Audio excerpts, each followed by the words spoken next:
নমস্কাৰ, মই ৰঞ্জন চৌধুৰী। আজিৰ এপিছ'ড স্পেচিয়েলি আমাৰ অসমৰ নিবনুৱাসকলৰ কাৰণে। আৰু আমি মানে হিন্দী ফিল্ম চোৱাৰ পিছত কেতিয়াবা নকয় জানো, মানে পইচা উচুল, দিল খুচ হৈ গয়া। ঠিক তেনেকৈ অতদিনে বহুত মানে ইউটিউবত আমি কথা পাতি আছোঁ, প্ৰতিটা বিষয়ে গুৰুত্বপূৰ্ণ। আমি শেহতীয়াকৈ যে আপোনাৰ ADR ওপৰত যোনটো স্কেম, এক্সামিনেশ্যনৰ ওপৰত যোনটো স্কেম হৈছে, যিটোক লৈ গোটেই মানে যুৱ সমাজৰ মাজত এটা বিক্ষোভ আছে, এটা অশান্তি আছে, সেইটোক আমি কৰিছোঁ, আমি এক্সপ'জ কৰিছিলোঁ। এইটোত আপোনালোকে স্বতঃস্ফূৰ্তভাৱে সঁহাৰি জনাইছে, অভূতপূৰ্ব সঁহাৰি জনাইছে। তাৰ কাৰণে যিমানজনে এইকেইদিনত ছাবস্ক্ৰাইব কৰিলে তেওঁলোকক ধন্যবাদ, যিসকল কমেণ্টছ কৰিলে তেওঁলোককো ধন্যবাদ, আৰু যিসকলে ভিউ কৰিলে। আমাৰ কেইবা হাজাৰ, 5,000, প্ৰায় 6,000মান আমাৰ ভিউৱে হৈছে, মানুহে চাইছে। আমি আশা কৰিম অহা দিনত আৰু বেছি ভিউ হ'ব, ছাবস্ক্ৰাইব হ'ব, লাইক হ'ব, কমেণ্টছ হ'ব। তো কথাটো হ'লগৈ এনেকুৱা, ADR এক্সামৰ আমাৰ কমিটমেণ্ট আছিলে, আমি আমাৰ ইউটিউবত কৈছিলোঁ এক্সামৰ ছেকেণ্ড এপিছ'ড আমি আৰু এটা কৰিম, কাৰণ এটা এপিছ'ডতে গোটেইখিনি সামৰি লোৱাটো মুস্কিল। তো আমি ট্ৰাই কৰি আছোঁ যাতে আজি এপিছ'ডটোতে আমি সামৰণি মাৰিব পাৰোঁ। কিন্তু এই এপিছ'ড দেখাৰ পিছত অসমৰ নিবনুৱা যদি মানে এই বিষয়টোক লৈ চৰ্চা নকৰে, সজাগ নহয়, তেতিয়াহ'লে কিন্তু ভগৱান শিৱ যদি আহি যায়, আপোনালোকক কোনো উদ্ধাৰ কৰিব নোৱাৰে। মই একদম খাটাং কৰি দিলোঁ বস্তুটো, চাই থাকক। এতিয়া আহোঁ মূল কথালৈ। কাৰণ ADR এক্সাম চিলেকশ্যন লৈ বিভিন্ন বিতৰ্ক ইতিমধ্যে হৈছেই, আৰু আমি আমাৰ কমেণ্ট বক্সতো বহু কমেণ্টছ পাইছোঁ, তেওঁলোকক স্বাগতম জনাইছোঁ। আৰু আজি যিসকলে ADR এক্সামৰ পাৰ্ট 2 চাব, এপিছ'ড আমি 2 নম্বৰ এপিছ'ড বনাই আছোঁ, বহুতে হয়তো 1 নম্বৰ এপিছ'ডটো চোৱা নাই, সেই এপিছ'ডটো চাই ল'ব, তেতিয়াহ'লে ইয়াৰ এটা সামঞ্জস্য গম পাব, নহ'লে পটককৈ কানেক্ট কৰিব নোৱাৰিব নিজকে নিজে। কথাটো হ'ল যে এক্সামটো হ'ব লাগিব। 75 বছৰ মানে দুৰ্নীতি হোৱা নাছিলে, হৈছিলে, আৰু এতিয়া দুৰ্নীতি হোৱা নাই। এইবিলাকতো আমি দেখি আছোঁ কি দুৰ্নীতি হৈছে, নাই হোৱা। আমি অসম ক'ত আমি পঢ়ি আছোঁ, নিবনুৱা সমস্যা কেনেকৈ গ্ৰাস কৰি পেলাইছে গোটেই সমাজখনক। ADR এক্সামৰ মানে এইটো লৈ এটা মানে কিছুৱে মানে কৈছে যে এইটো নহয়, এইটো স্কেম নহয়। আপুনি স্কেম বুলি কৈছে, কিন্তু এইটো আচলতে স্কেম নহয়। বলে কি হয় তেতিয়াহ'লে?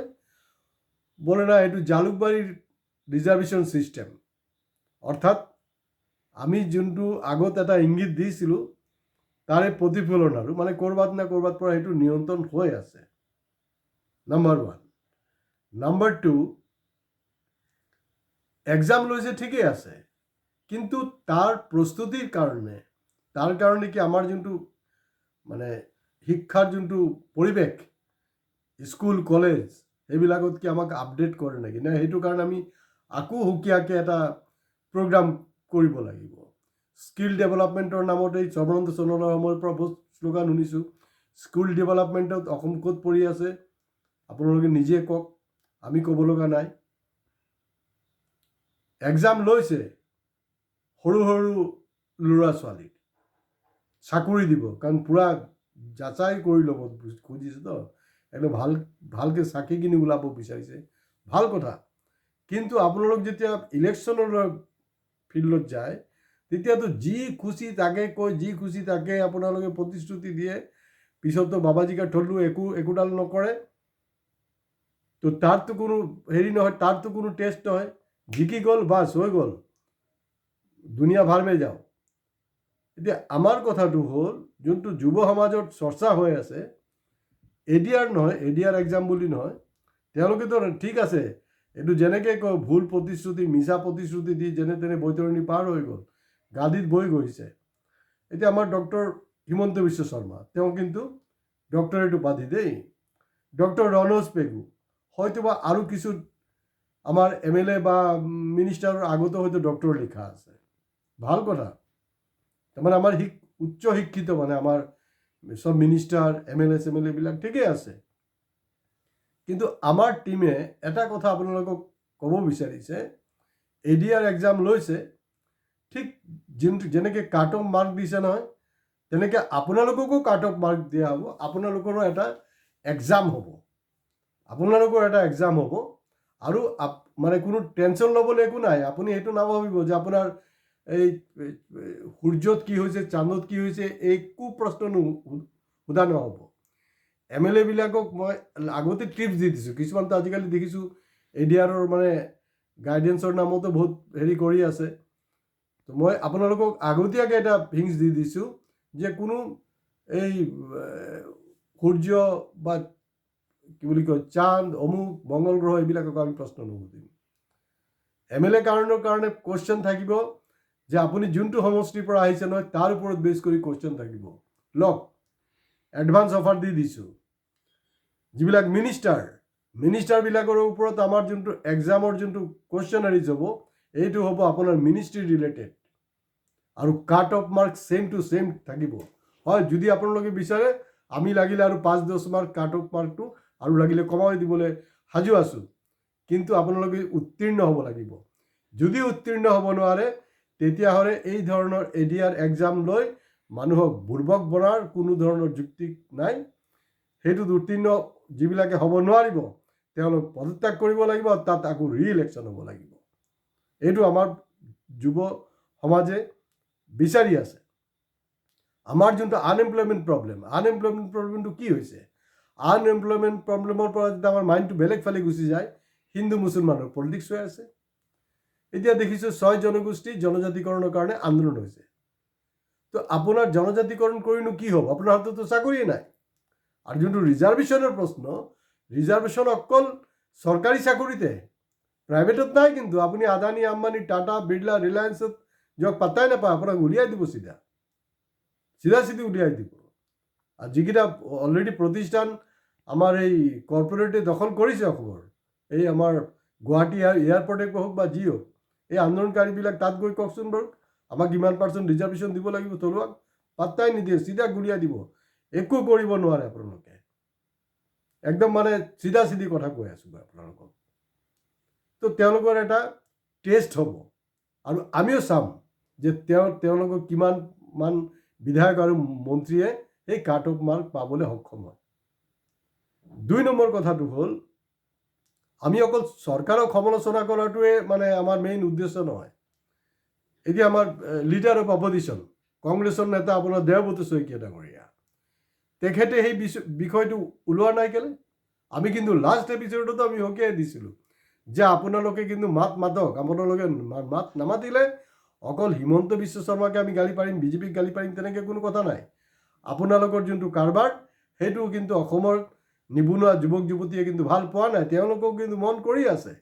26ত ইলেকশ্যন আহি আছে, এইটো হিচাপ পাই যাব আপোনালোকে।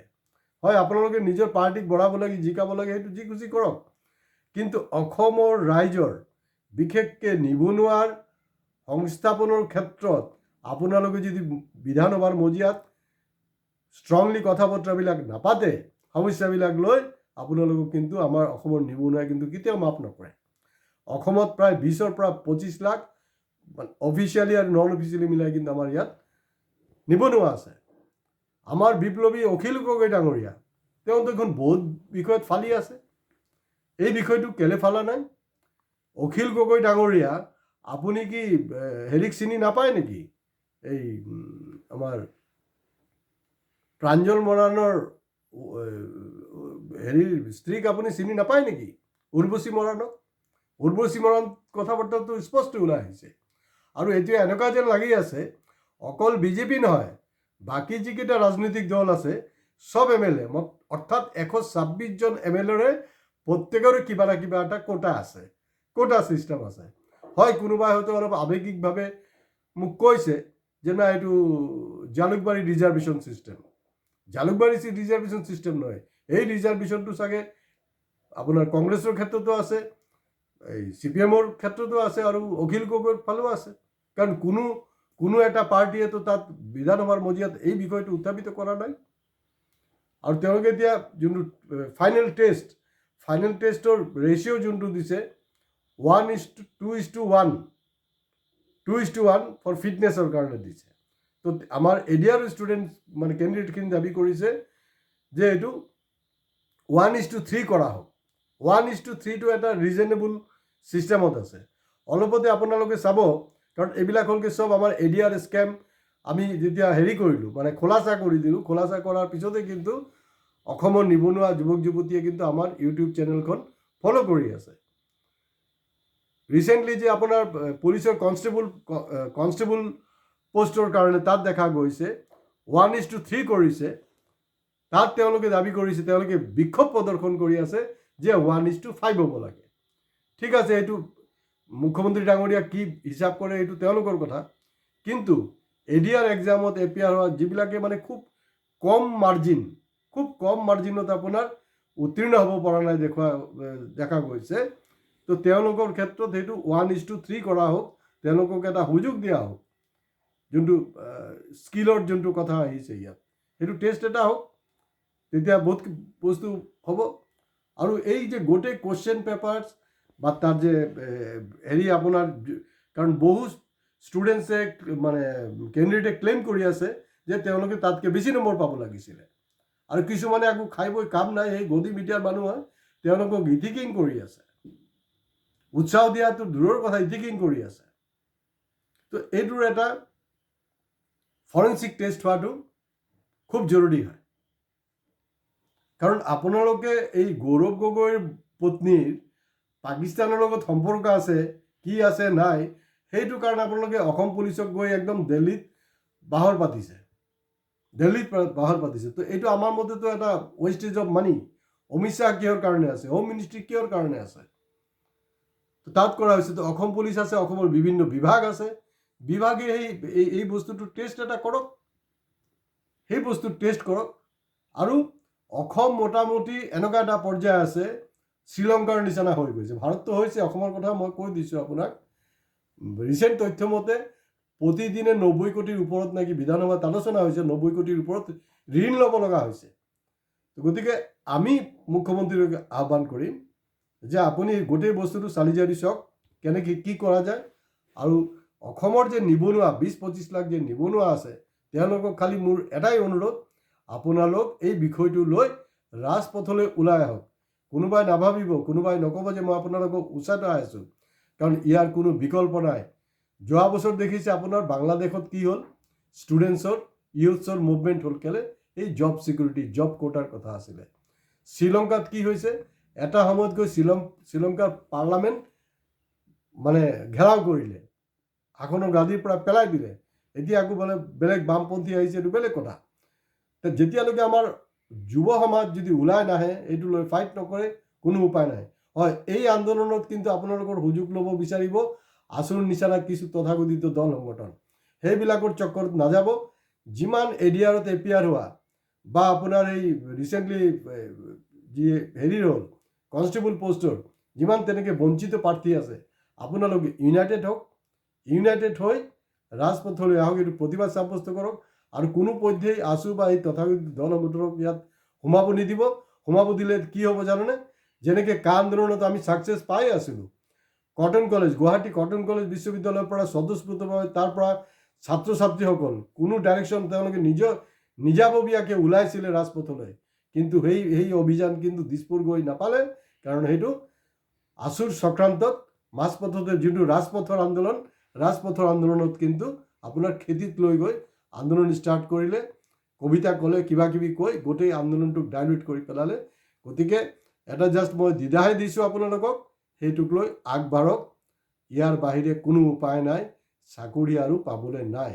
আজি ইমানতে শেষ কৰিছোঁ, কিন্তু কোনো ছাবস্ক্ৰাইব কৰিবলৈ নাপাহৰিব। আৰু এইটো ভিডিঅ' মেক্সিমামৰ পৰা মেক্সিমাম আমি বিচাৰোঁ যে অসমৰ 20-25 লাখ নিবনুৱা যুৱক যুৱতীয়ে যাতে এইটো বস্তুটো চায়। আৰু এই মহিলাসকলৰ কাৰণে আপোনাৰ এই চব ছাবচিডি দি লাভ নাই। যদি কিবা কৰিবলৈ আছে নিবনুৱাবিলাকৰ কাৰণে, যদি নিবনুৱা সংস্থাপিত হয়, তেতিয়াহ'লে কি হ'ব, আপোনাৰ ল'ৰা সংস্থাপিত হোৱাৰ লগে লগে মাক বাপেকে দুইজনৰ উপকাৰ হ'ব।